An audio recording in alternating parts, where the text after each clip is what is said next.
শেষরা তুই আজকে আবার আলছো, এমনি 1 মাসের বাকি দিসনি, আয় খালি আজকে আয়।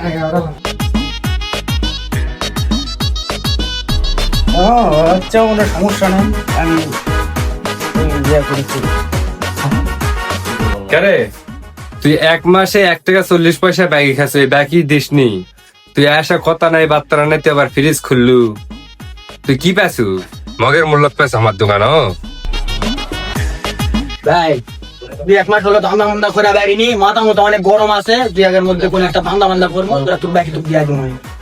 তোর দেওয়া দেবীর কথা তো দূর থাকলো রে, তো ধান্দা বাজির কথা রেডি সেডি তুই বসে।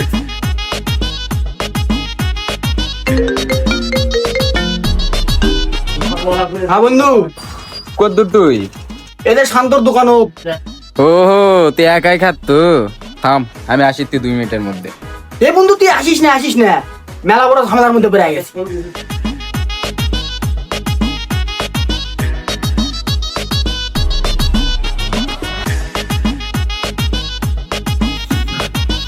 কে রে, তোর এই অবস্থা কে? বান্দা তুই কে রে?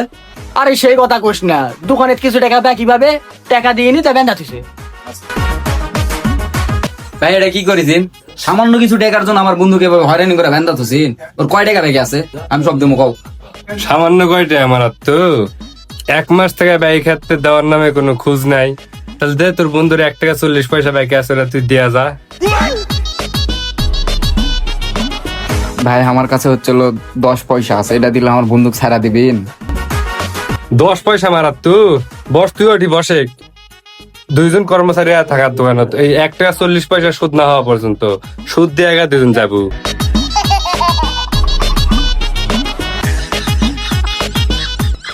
কে সিটারি শুরু করেছো? সারাদিন এসে খেয়া চলা যাওয়া, বুঝে ঠেলা, লে কাম কর করে টাকা সুদ দেয়া যা।